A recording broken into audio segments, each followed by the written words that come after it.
So we've got all the speakers from this morning and the afternoon. We had this morning a great number of speakers on the science side of it and the experience that they had that was really great.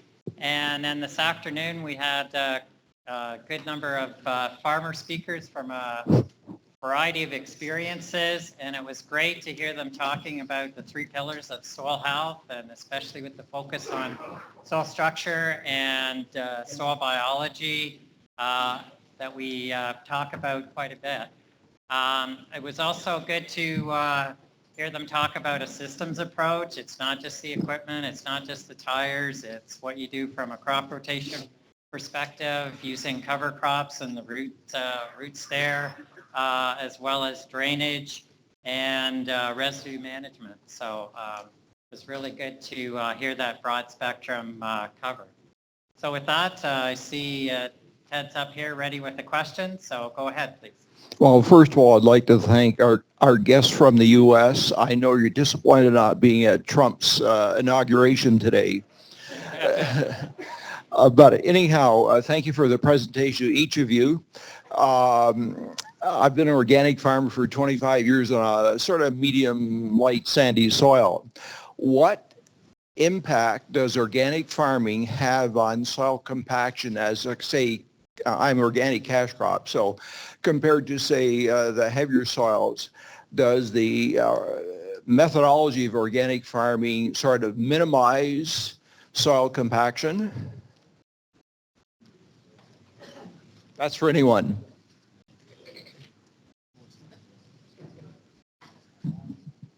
Please explain a little bit more what you mean by methodology, because tillage, if you're talking about keeping out all your chemicals versus a conventional farmer using all chemicals, or? Obviously, as a certified organic farmer, I can't use any chemical inputs.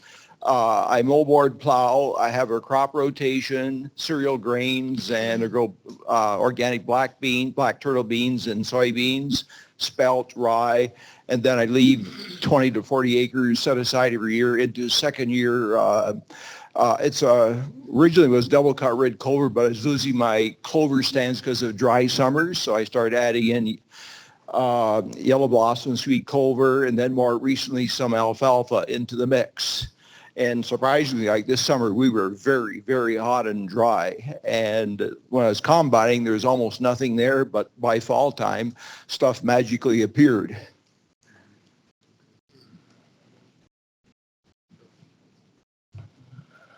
I don't know that I don't know if I could necessarily answer your question completely, but what I can tell you from my perspective, I've actually got just maybe 10% of the farm first round of certification done on organic, just to start playing around with what it's like to go through the process and see if we can do it. Because inside of a CTF system, if you saw it today, what I could do, there's no reason I can't keep 16-inch stubble and use it as my weed barrier or my weed guard. And if I can move my implement side to side, I can do some, call it inter-row scarification. I don't know that, especially out west, I don't want to go to the moldboard plowed route, and I don't want to do any tillage if I don't have to. So I think if we can plant in between last year's rows, then all of a sudden CTF, if you add some precision to it, there are technologies for weed control out there now, like the comb cut. Have you seen the comb cut? So basically it can sift through standing wheat that's not quite headed yet, wheat or barley, any cereal. It can sift through it. It actually sifts out, coarse stemmed, whether it's buckwheat, whether it's South thistle, Canada thistle. So you apply those technologies precisely, and all of a sudden we don't have to revert to the tillage. I think organic farming can be done really well. I think the crutch is the tillage portion of it, right?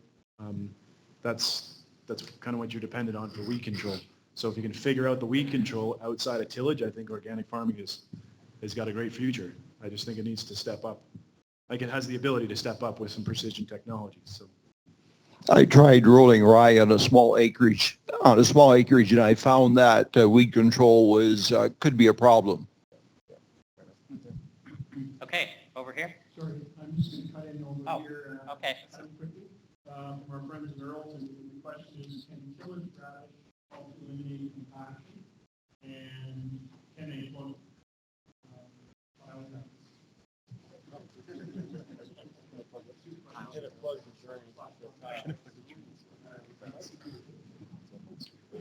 If it can plug tile drains, it can deal with compaction, I would think. Next question.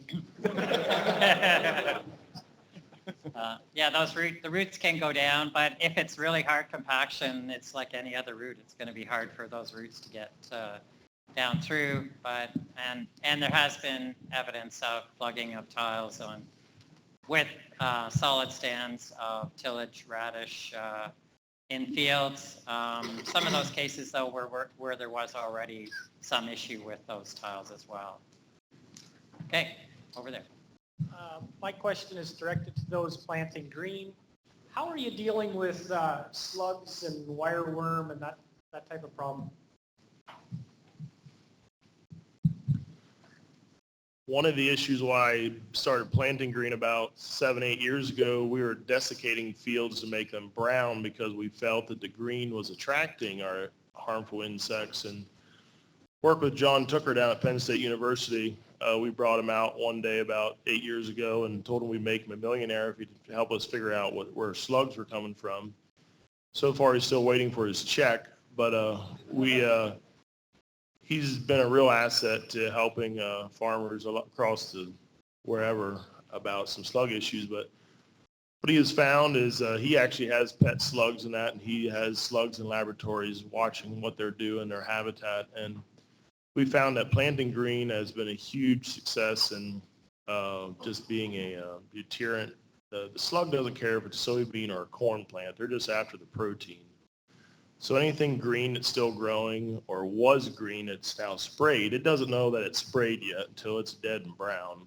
Any other food source for the slug is huge. Tomorrow I'll talk about how we planted beans in the rye.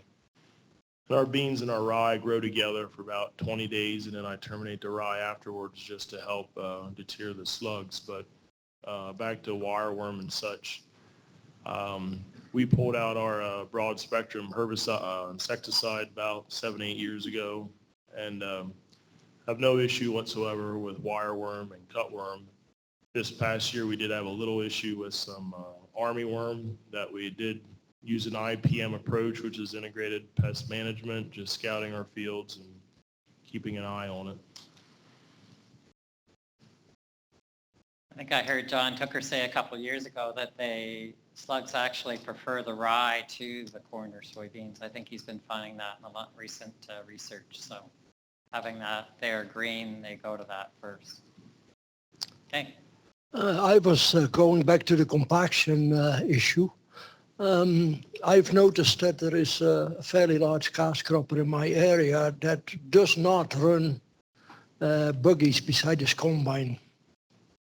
And I'm wondering whether that of course forces him to, he has extended augers on his combine.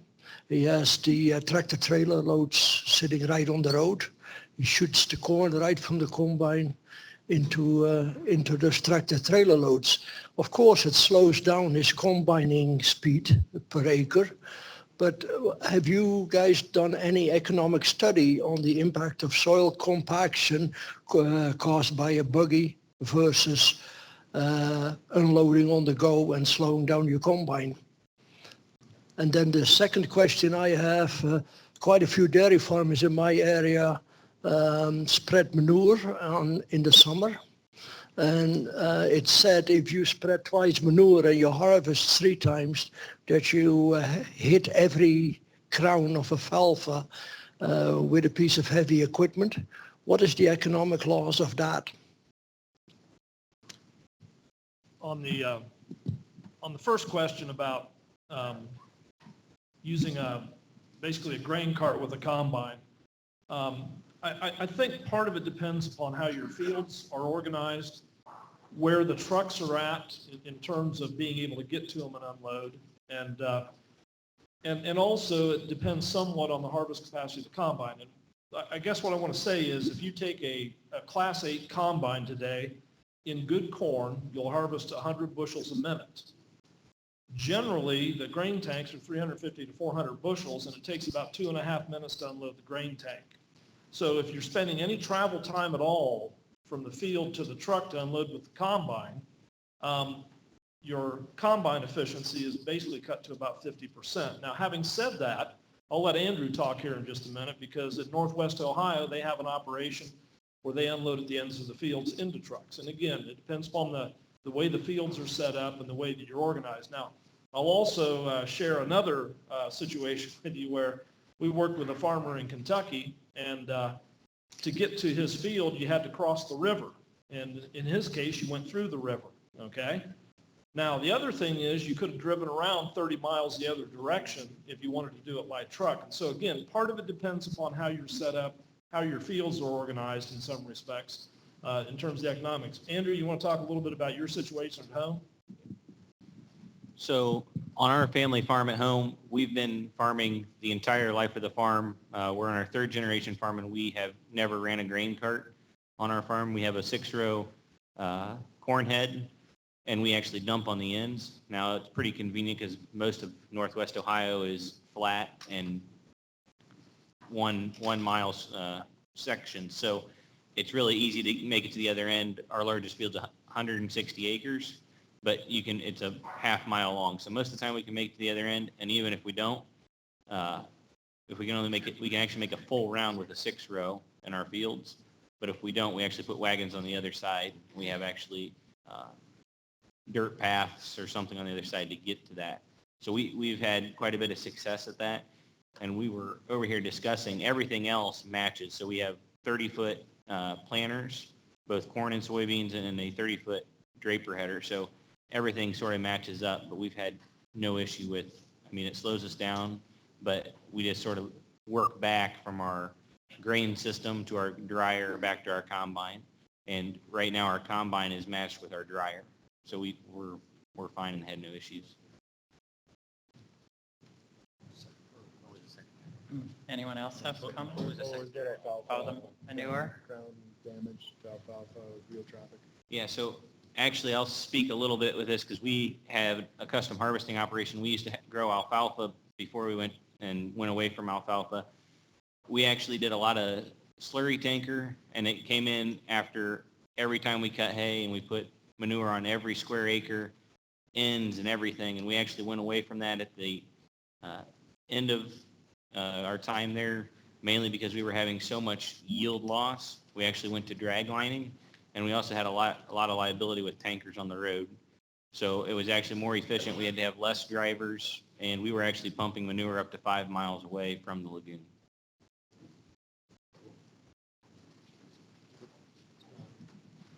Okay.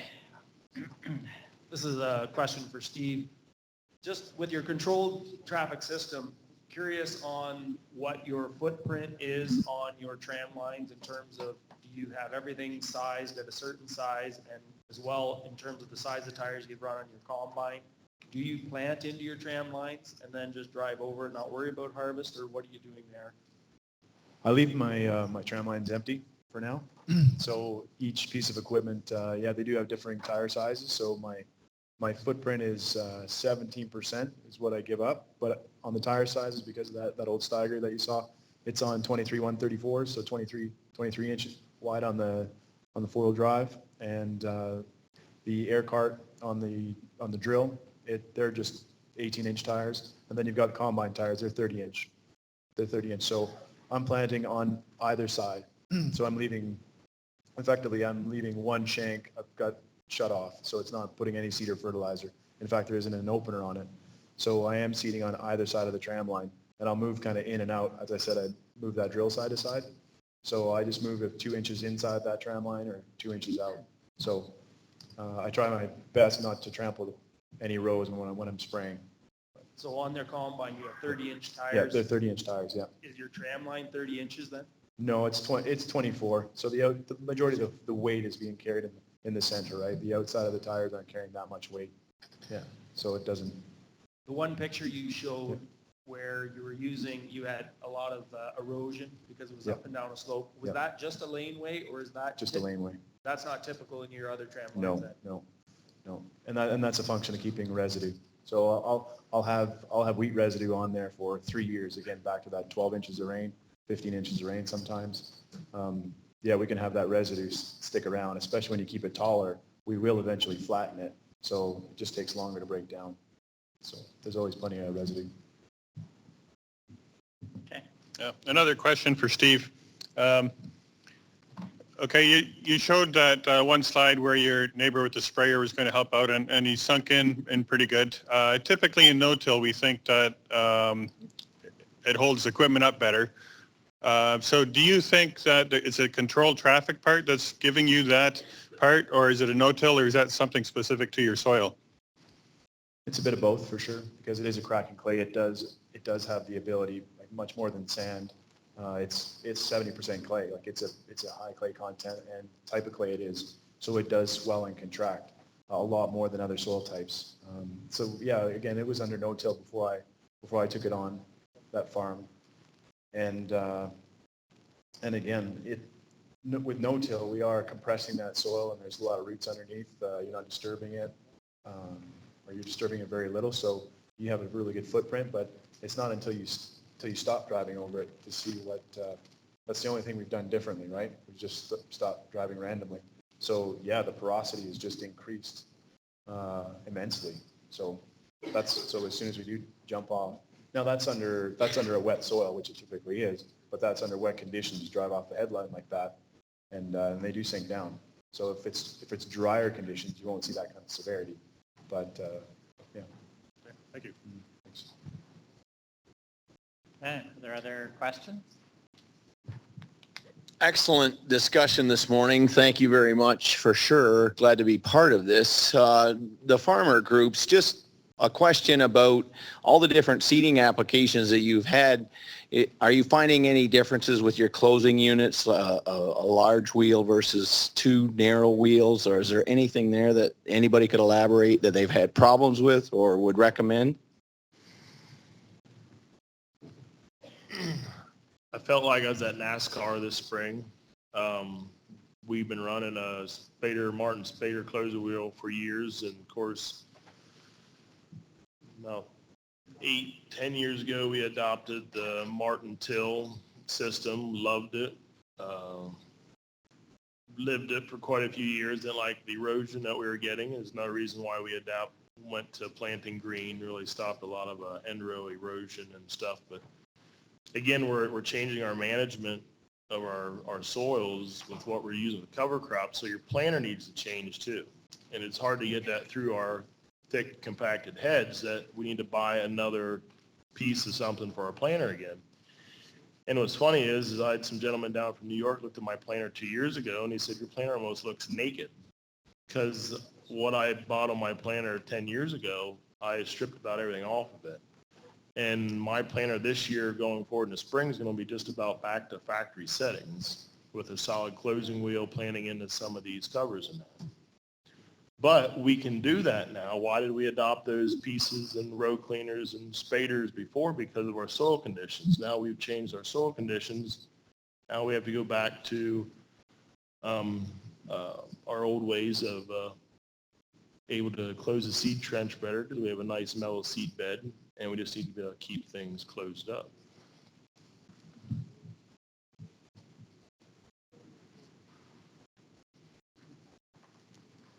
Okay, go ahead. Hi, this question's for Andrew. I was just wondering, when you're doing those compaction test plots and you actually compacted the field and then you did your formula to do that, was the yield loss on the compacted area, or was it the average over the whole area? Because you're only compacting a third or a quarter of the land or less, and it'd make a big difference of the yield in the compacted area or whether you average over the whole area. Yeah, so that 20%, that number would be under the wheel. So it's not across the entire 40 foot, it would be only underneath the traffic portion. So you would,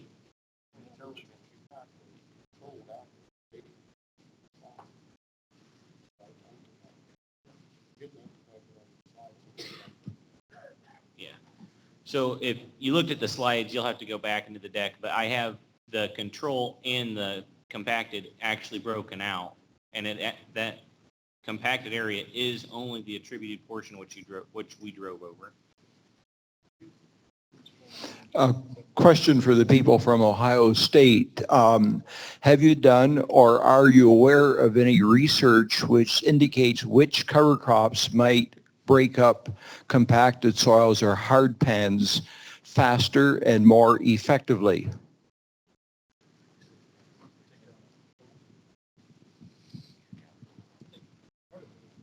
I will say one thing about tillage radish though, seeing on my drive up here, I see a lot of water laying around here, and those that want to use tillage radish for breaking up compaction, tillage radish does not like wet feet.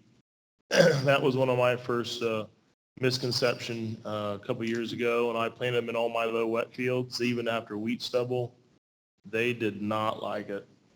And little is better. The gentleman just spoke just a minute ago here about cutting seed costs. I mean, work with your cover crop seed guy and look at seed size. Again, I was talking with some gentlemen about rye seed and that, and really get your seed counts, because a little seed goes a long way. I mean, a 1 or 2 pound of radish goes a long way. Back when it came out, we were planting 8 to 10 pound of the acre. And those of you who want to find something humorous, cover crop coach Steve Groff on Twitter had a little thing up this morning, or I guess it was last night, locally in my area down in Pennsylvania, about half an hour from me. There's a seed dealer down there that got a huge complaint from a local town about the smell of the radish since it's warmed up so bad. And it's quite comical. You got to watch it.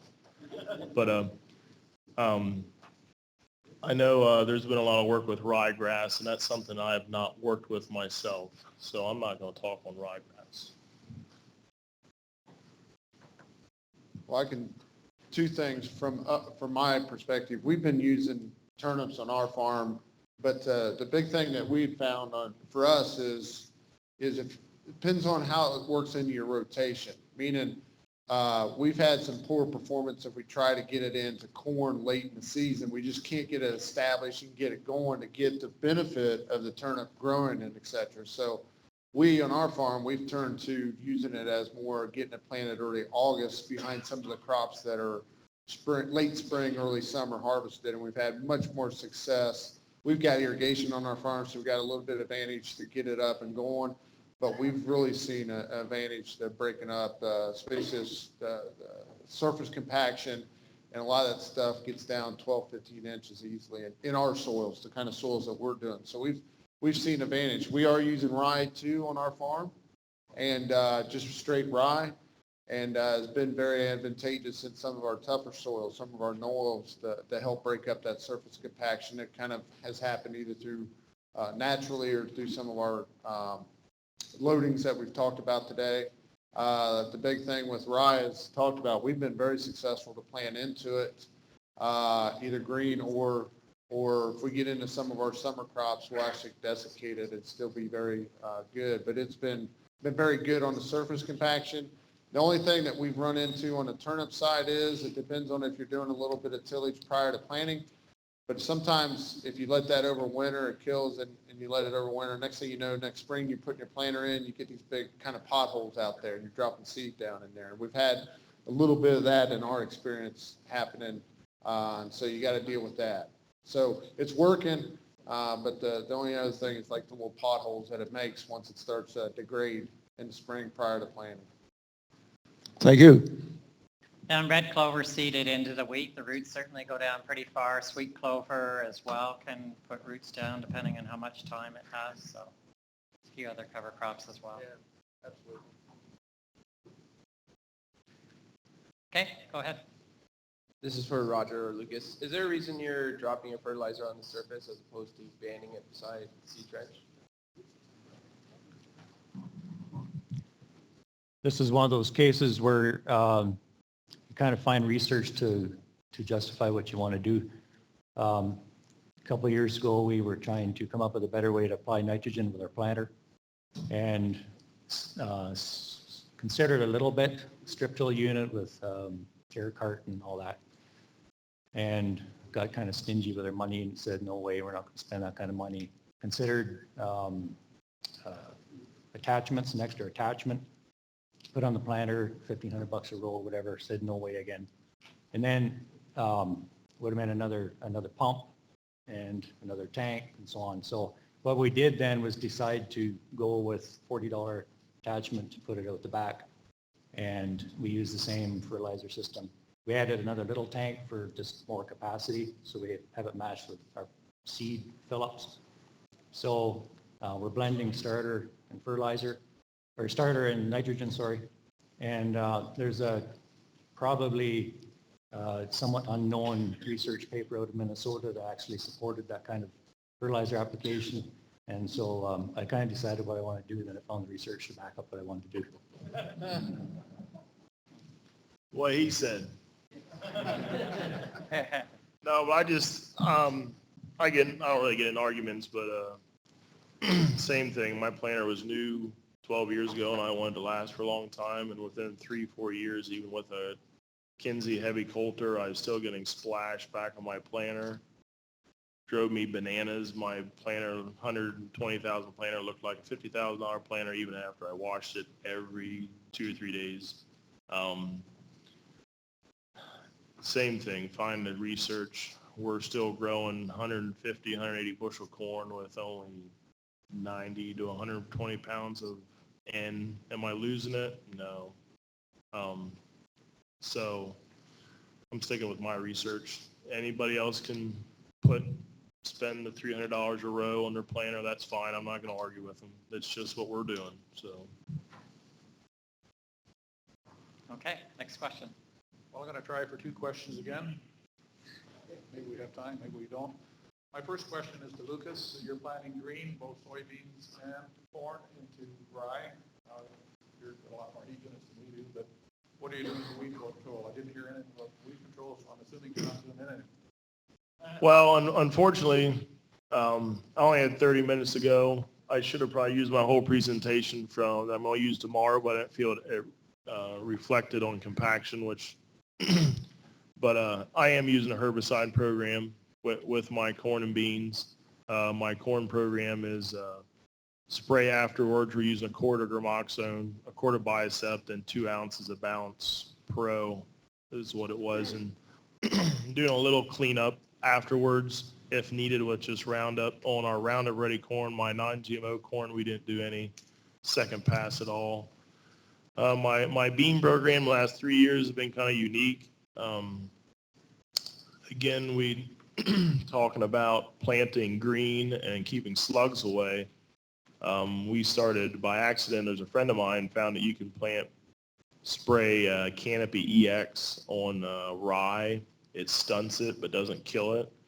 So you get that, it's a synchrony that's in the canopy. And we also put the 2,4-D with it early to help with our mare's tail issues. So everybody that knows anything, mare's tail doesn't like competition. So we plant the soybeans into the green rye when it's 6 to 12 inches, and we actually let the rye and soybeans grow together with that herbicide application of the canopy already. So it stunts the rye a little bit, but lets it keep growing. And we take the rye out later in the season, about 20 days later, and have been quite successful with that.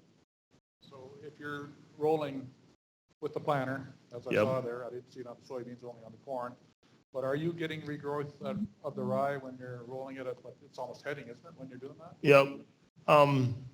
Even after herbicide, you mean? No, before, when you're doing it green, does that rye regrow if you're rolling it at heading time? Not because we put a herbicide on it. Even as I have some check strips that we don't apply herbicides, and it needs to be well past flowering. I haven't got brave enough to do 50 or 100 acres because some of my experience, I was talking with a gentleman a little bit ago, and that's where I think there needs to be a little bit of work done if you're serious about wanting to roll rye and plant into it for organic sakes. There's a lot of talk before about the allelopathic effect of planting corn into rye. And I've never had issues with growing corn and rye once I kill it. But if you let rye and corn try and grow together is when you start having serious weird issues. And that's why I still like to apply a herbicide on my rolled rye with the Gramoxone and the atrazine. I've never had any regrowth whatsoever before. Okay. Well, my second question is for Steve, if I may. So I think I understand your system a little bit. I'm just wondering, are you incorporating any cover crops into your system there in, I don't know, are you in northern Alberta?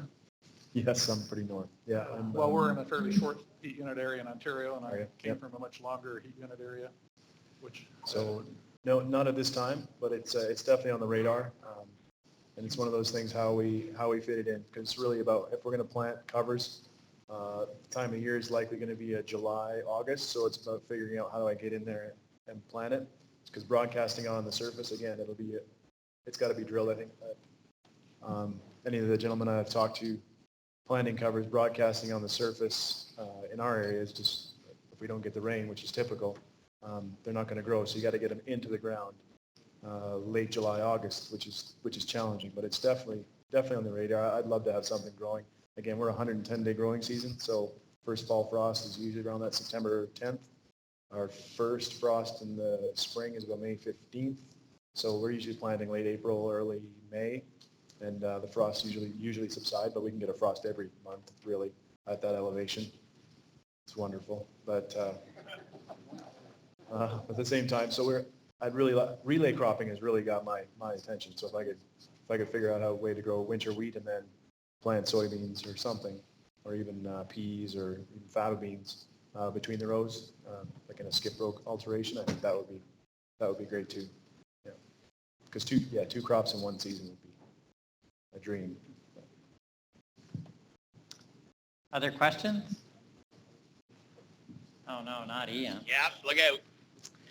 So for each of you, you've given us some good talk and, given us some advice and stuff that we're going to have to ruminate with. But for each of you, whether farming or researching, what's your next step of interest in this sort of arena?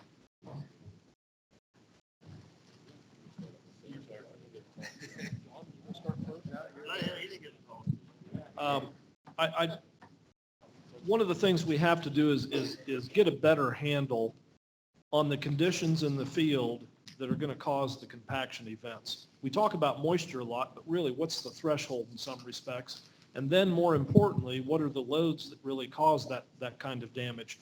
The other thing that I think that, we've been doing this in a few locations, and the question is how typical is it of other locations? And so really extending that research and getting it down to the point where we can predict what those losses are and then tell you with a fair amount of certainty how you would mitigate or avoid some of those compaction events. So my answer is going to be pretty similar to Dr. Scheer here, but also really investigating planter pinch row compaction. So it all starts out with that seed. So if you're already setting it back by planting with a high axle load, you're not setting yourself up good for the future. So that's sort of where we're looking how other ways we can use tracks. And as I was talking to Steve here, if you're in an all-track system and you make one pass during the growing season with tires, you've completely undone the point of having tracks for the entire season. So looking further how to integrate tracks and then also expanding our model into other crops and understanding how different undercarriages or IF tires or tracks affect different soil types.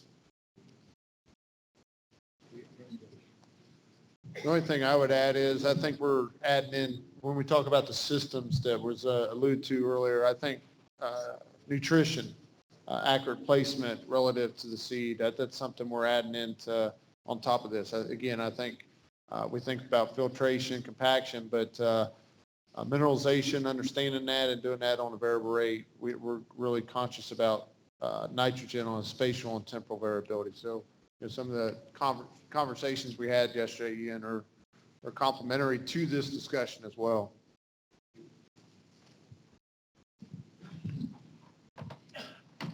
Next step for me would be foraying into some organics. I think that the challenge is really enticing me, given the platform we built, like the precision platform we built with CTF. If we could figure out the two biggest challenges that I see for organic farming, specifically in my area, is nutrition. So that's going to come from manure. If it's going to come from manure, that's a lot of wheel traffic. So now we can manage our wheel traffic. I think we can apply manures precisely and do it well without having any impact on the soil structure. And then the second is weed control, being able to inter-row scarify and not resort back to just min-till if anything, if we can. And again, back to that comb cut, there's some technology out there that can that are non-soil disturbing. So we can filter out weeds between the rows and cut those thistles and sow thistles and whatever have you. Even wild oats, you can take wild oats out of wheat. You can take fall rye out of wheat with some of that technology. So that's going to be really intrigued. Is that $15 a bushel for organic malt barley? I mean, if I can match the nutrition and maintain or increase our yields, I mean, that's just, yeah, that's what entices me the most, I think. $1,500 an acre for barley, you have my attention.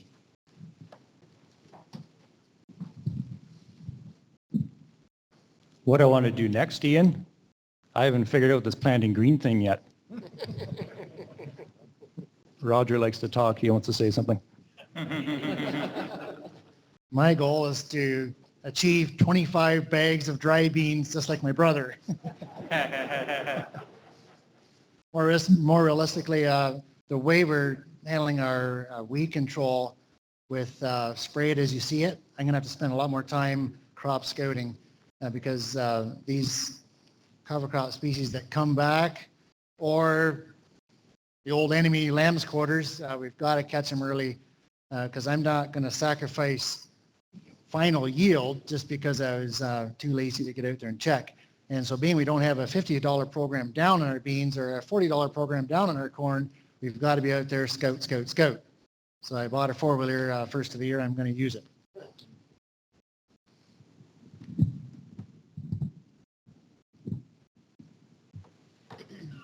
I haven't figured out planting green either, so don't feel bad. There's a lot of people look at the rolling and planting the big covers as, is this the next step? And I think it's a stepping stone. Any of us have been through this long-term agriculture. There's some things that aren't here to stay. They're just kind of stepping stones to get you to the next level. And me personally, we've been doing a few crops, companion crops, or intercropping. We're growing two crops at once. I've harvested canola and peas together. With one pass of the combine, I separate them with a grain cleaner. I have some interest in looking into more crops like that, to do two crops at once with one pass. And a lot of these are shorter season crops, gives you a little more advantageous advent options for planting cover crops late in the summer then also. Does work. I think for us, as GPS becomes more common on the farm, and our equipment is actually sized that the controlled traffic almost does take a fit. It's setting those patterns where all the equipment runs to sort of go to a hybrid of that system as we can control. It won't be true CTF, but just taking a better control of where the traffic is in the field.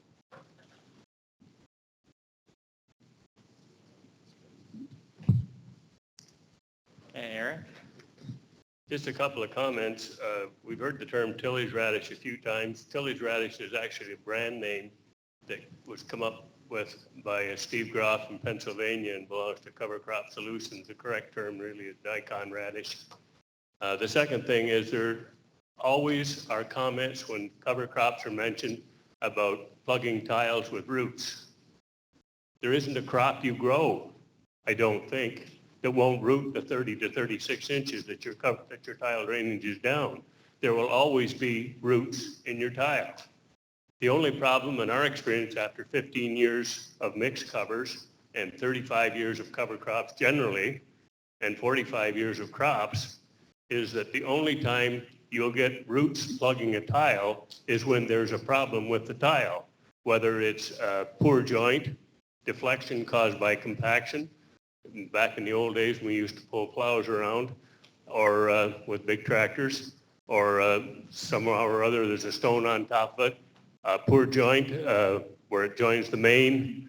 There's always a problem with the tile where the roots can collect because they will be there.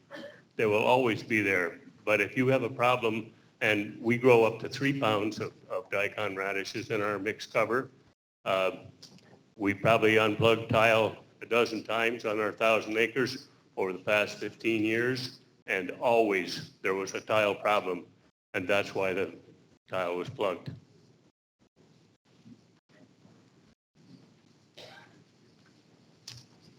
Any other questions?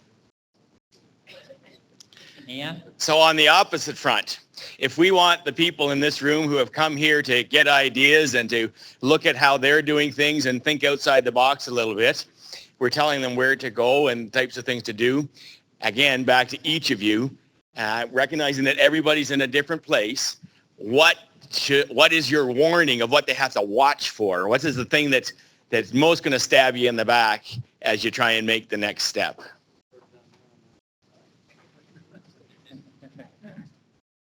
I think what we learned this year was this was our sort of first year planting, following a true cover crop with that oat scenario, and it was just termination of it in time, and that was our biggest challenge there. Some of you that'll see my talk tomorrow. I got a lot of numerous phone calls about planting in the rye. I don't know why. I'm like the rye king, kind of like Dave Brandt gets pictures of guys with big daikon radishes. But like I said before,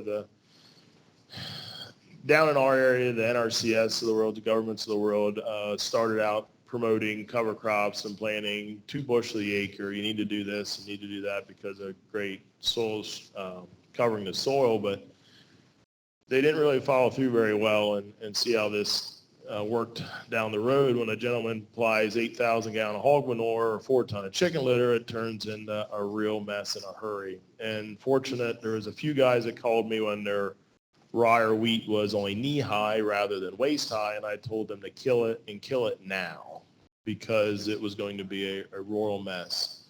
And just the big thing is going forward, planting green, it's just to be thinner is better. Start out thin. I really love the gentlemen here beside me. They're planting really thin covers. In these clay soils up here, I mean, that is the answer, to have something green growing, to pull the moisture out of the ground and to make it more manageable. I get tired of hearing guys call me. It's like, well, I don't want to plant a cover because it's going to leave my ground too wet. Or then I also hear a week later, what's going to dry my ground out too much? I don't want to grow a cover. It's like, well, make up your mind what you want.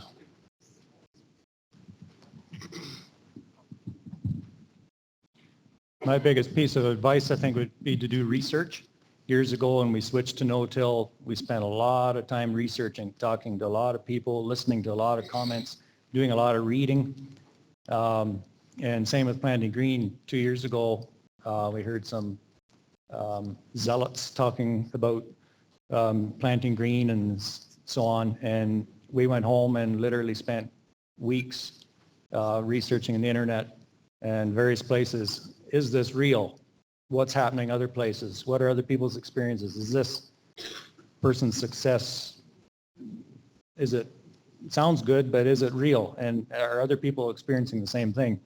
And what are the things what are the mistakes? What are the cautions? What do I need to know? And then tried to put it all together with what we thought might work in our farm. And using some of our own experiences, we could put together a plan that we felt comfortable going ahead with. So that's, in my mind, one of the biggest things. Don't just take our word for it here today, what some idiots at Rock City were trying.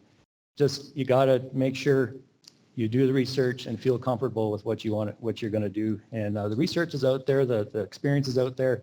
There's a lot of great information, a lot of smart people out there that have tried a lot of things and you might as well gain knowledge and experience from other people's experiences. You might as well learn from what other people how they've messed up and not try it on your own place. If you're going to insist on trying that, try it small. And that's my word of advice. One thing in these projects is that you have to die out to neighbors and public opinion. Stay away from the coffee shops until you kind of get it down pat, because you're going to have a lot of hecklers. I had one neighbor call me up and say, what are you guys doing out with the planter in that hay field? Should be out there with a hay bind. I said, we're planting corn. Stick around and check us out in September. And that was the field then that had the fertilizer versus none. And so it's interesting the feedback you get. But don't be daunted by people's negative experiences. A lot of folks have tried no-till. and they lost 2 bushels of soybeans. Whippy-doo. Try again. Are you trying or are you really going at it with a serious mind? Don't just do it in the 8-acre field behind the bush. Do it out by the road so you give it your best shot and make it work. Did they actually lose money? Pardon me? Did they actually lose money by being down 2 bushels less? I don't think so, no. So look at it as your whole system, not just to try it and see and then go back to the old ways. Yeah, I always seem to leave my check strips by the highway, by the road. But no, I'll keep it short. Erosion's your biggest risk with CTF. If you do not have ground cover, so after beans or any sort of pulse crop, if you don't have residue remaining from years previous or planting a cover, something's got to be in the ground to help slow down that water. Because again, a flat surface, lots of water, gaining speed, you could see erosion. So as far as tracks and tires go, the biggest thing, once a farmer gets tracks, they think they can go out and plant about 2 weeks earlier. Just because the tractor doesn't leave a track doesn't mean it's fit to plant. And I've seen this quite a bit, at least in Northwest Ohio. They get tracks and then they end up going back to a wheeled tractor so they don't plant their corn 2 weeks before they shouldn't.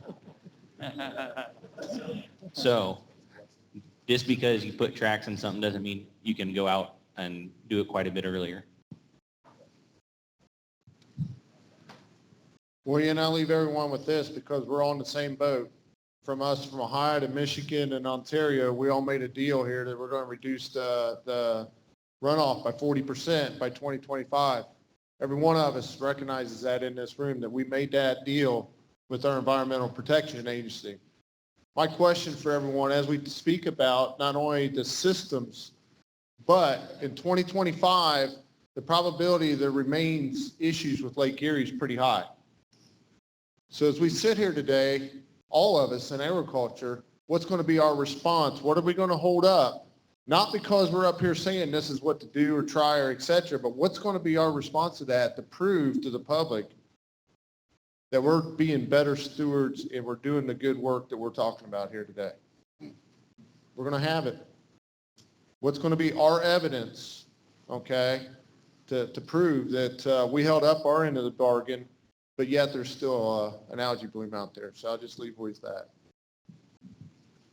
Well, and kind of following along those lines, I think compaction is one of those things that has tremendously changed soil structure, soil health in some respects, and most specifically also all of our infiltration rates, and is one of those contributing factors to what's going on in Lake Erie. The thing that I would recommend that everybody in this group does before the next cropping season is let's do the basics right. Let's go back and think about how we're going to ballast the tractors. Let's think about the inflation pressures in the tires. But again, when you're doing that, make certain that you're reading the manuals, looking at the tire manufacturer's data, and make sure you're not violating the warranty when you do that. Okay. Oh, question here first, and then I'll... How efficient are soil speeds?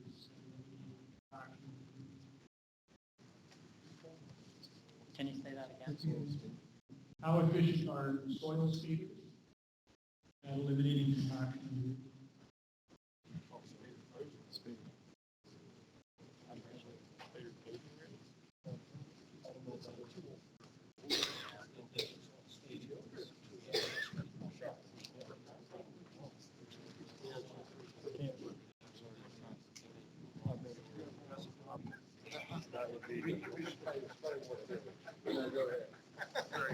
The question, soil spaders, and I don't know how prevalent they are in Canada. I know they're used quite a bit in Europe. I think the biggest thing that you might look at in terms of a spading machine, which is kind of a powered tilling machine, is whether or not you need the gross vehicle weight to pull a machine through the field. And so anytime that we can reduce draft loads, necessarily we can reduce the weight of the machine. So there could be some advantage. I don't know how efficient they are, and quite honestly, I have little experience with spading machines. So. Don't they mean the closing wheels, the spading closing wheels? Okay. That's what I was wondering, but how's that going to... Break up the sidewall compaction. Oh, is that, okay, all right. I don't know, but that's what it seemed like. Okay. That's what I was thinking, but I was... Well, I'll see if there's some clarification. Maybe what they're referring to. Okay. If that's what they're talking about, when we ran our 7,000 planter and we had those units on our planter, if the ground wasn't fit to be in there, there's nothing those spader closers would do to fix it.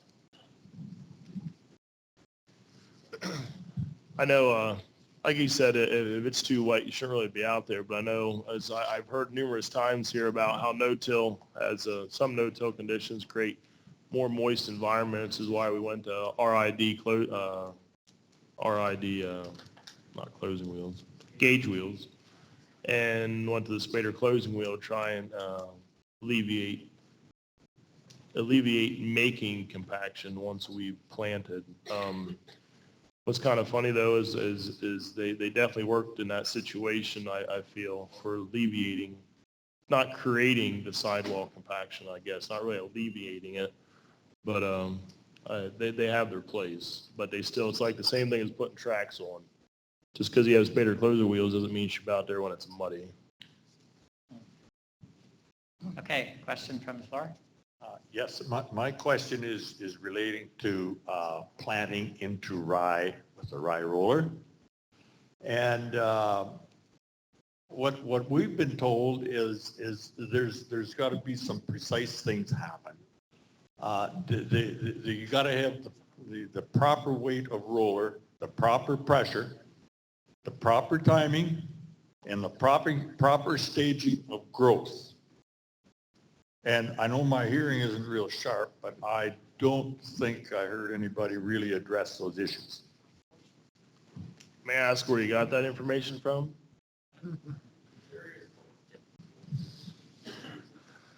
Well, I didn't write no book on it. It's all up in my head. I got to demo Charlie Martin's 6-row corn planter with the first set on it about 4 years ago. Some reason I just found out it was about 20 miles away from me, and I got a hold of it, brought it home, planted 5 acres with it, and I wanted a set bad. But what I found out real fast is Charlie Martin is a farmer and he's an engineer, and he did a great job of figuring out how to make these rolls work. And but the concern I had right away was with this planter, you could take too much parallel load off your row units. And you can make a terrible corn crop real fast if you don't have your parallel links parallel to the ground. And his one boy that was riding with me when I was planting with his planter, he's like, "Oh no, crank them rollers down more, smash that stuff." I was like, "No, I'm planting my corn. I want that thing just so they're floating along and they're crimping it, but I want the planter still going in the ground right." So it takes more management, not everything precisionally timed, placed. It depends on what you want to get out of it. And that's what we're planting 800 acres of corn last year because the way the good Lord had it, it started to rain right when we were ready to start planting. The rye got the heading stage. So we planted 800 acres of corn and headed out rye. I was not scared to death. I was ecstatic because I was actually going to put everything to the test that year. But the year before we were planting the rye, that was thigh high to waist high. And it's just, next year's going to be totally different. And those that want to terminate the rye with the roller, yes, there is a certain time that you want to hit it just right. And then you want to start tweaking with your nitrogen then is the next thing. Somebody wanted, something I wanted to add earlier about you want to have a train wreck planting in the rye and what not to do. Just make sure you have enough nitrogen there to make up for your carbon penalty with the rye. I don't have the equation to it. I'll let that to the universities, but there's a rule of thumb that I want at least 50 pounds of nitrogen with my rye cover. And the thing is, some of my pictures look like 2 bushel rye, and they're really thin stands. And we have one of my other goals in the years to come, which I have it in place. We'll see how it comes, but we have a lot of my cover mixes in my soybeans has a lot more legumes. I have a lot more vetch, crimson clover, and winter pea in with a little bit of rye. So we'll see what this year brings. And as all you guys said, you heard Ray Archuleta here how many years ago? I heard him 10 years ago. I thought he was nuts. and I still kind of do, but we've implemented, and I really enjoyed him proving us wrong on a lot of things. And that's what I think has been most fun about the stepping stones that we've been going through the last couple of years in our operation. Okay, any other questions? If not, then I think, got a comment? One of the most unusual things about this meeting today is that Wheat Pete Johnson is quiet. What's going on? No comment, no question, no heckle. I got a question for everybody, but I figured I should leave it. Microphone.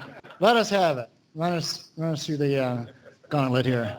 We haven't warned Ohio State Hockey. They know him all over North America. They've already heard his rants. Yeah, so I was leaving it, Roger, for once to the growers, and I thought, no, Johnson, shut up and just sit back and behave. And I think everybody's getting tired, and so I will challenge the Ohio guys, because in the whole thought process, and I don't quite understand your research protocol, and it's part of the reason I haven't asked the question, but you talk about resetting the soil, going in there with a deep ripper and resetting that soil before you do the compaction. And right away, I think, wait a minute, you reset the soil, so we've destroyed any aggregate stability that we have, and we've predisposed that soil to recompact. And so right away, I'm thinking, do I believe that? Like how does that work? And so I just, that's sort of a thing that resonates in my brain that I'm not so sure I'm there. John, by the way, and Lucas as well, you guys are always saying rye. That's cereal rye, right? It's not annual ryegrass. So that's one thing that I just think we need to be sure. By the way, Eric, frickin' tillage radish, daikon radish, plugs, tiles, full stop. Been there. No, on brand new tile, 1 year in the ground. We dug her up every 40 feet. Don't tell me it doesn't. Steve, how in the world? I'm going to have 300 bushel corn. By God, Johnson someday is going to grow 300 bushel corn. And yeah.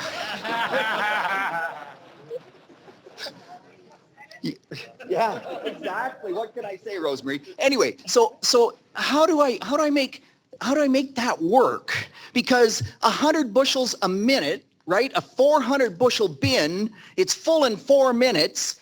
And how in controlled traffic can I make that work? So for Roger and sorry, now I forget. Gary, sorry. So yeah, Jerry, thank you. Frickin' Heimer. So we did a bunch of plant green trials this year, right? That's what Shane and I did. And we did plant green, we did best management practices, and we did no cover. Anywhere we planted green, and we tried our darndest. It cost us 20 bushels. And one of the main things that I think is really interesting is we struggled to get the really good seed to soil contact. And you said that worked for you. Wherever we sliced through a root ball, and mind you, most of it was annual ryegrass. It wasn't cereal rye, but there was also cereal rye in there. Wherever we sliced through that root ball, there's no way in Hades we could get that to hug that corn. And what's interesting is that you would get the corn plant to come up. It would be the first corn plant emerged, and so it had seed to soil contact on the seed, but it wasn't getting good seed to soil contact around the base of the stem. And so it was the first plant up, and by the 6th leaf stage, we'd lost at least 1 leaf stage, if not 2. And so I just try to say, how does that quite work? So Lucas, for you showed us some really great results. You see, you shouldn't have started me, because I got a question for everybody. Some really great results where you planted into rye this high, and you planted into stubble and then soybean, like clear, and they were all the same yield. But wait a minute. To get my rye that high, I had to delay my planting on the other 2 segments, because here I can't wait for rye to get that high. That's the 25th, 30th of May, and I've given up 20 bushels in yield to wait for that rye to get that high, because we're such a short season. And Ian, great stuff. I really love it. Winter barley. Are you joking me? Come on. Anyway, so the thought process there is, well, wait a minute. You're hauling, and you bought Jake's fancy Rizamagool, and that's all good. But most other guys would drag line and they'd haul to a nurse tank. And so is that not more economical and creating less compaction and ending up with you being better than as if you put on the air compressor? Because you're still at 25 PSI, and according to the Ohio guys, I got to get down below 15 before I don't compact. There, I'm done. I got something for you. There's a gentleman that you remind me of back home. His name is Doug Bowersox. You guys don't know him, but he is very anal about things. And he plants narrow row corn into, I spread fertilizer for him, and he's been watching what we're doing, and he likes what we're doing, so he tries to mimic what we're doing, and he doesn't listen very well sometimes. And he had about 30, 40, he had about 50 pounds of rye out there, and he's narrow row corn, no nitrogen on the planter, so I spread anywhere from 600 to 1,000 pound the acre of a fertilizer on. This was the beginning of May, and his rye just took off like crazy. And halfway through, I was watching the weather forecast. It says, Doug, should we better not do this? Oh, no, just go ahead and do it. Long story short, I have pictures tomorrow to replicate what he was doing, but he planted through gigantic rye, and he was not successful. I get a call 2 days ago. Talk to me about a rye roller. I says, what? You want me to talk about a roller? Why? I thought you said you're not going to plant rye anymore. Well, I think it has some merit. I want to take some look at it. So there's a gentleman that lost yield that still sees some merit in it. So I'll leave you with that. Any other comments? Yeah, 300 bushel corn, 160 acre field. There's no way you're getting down and back and unloading on the go.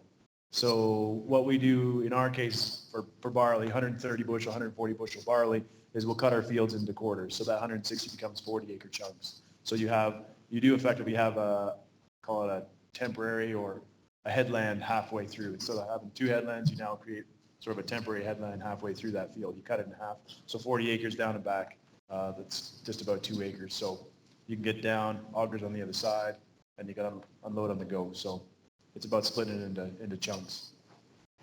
So Not sure it'll work, but okay. It'll never work. Okay. And I'm not sure how to explain why we didn't have the troubles that you're talking about. I was quite pleased with the way our seed bed was. We just needed the roll cleaners to roll the old turnips out of the way. Okay, I think in the interest of time, we'll wrap it up there. Please join me in thanking all these guys.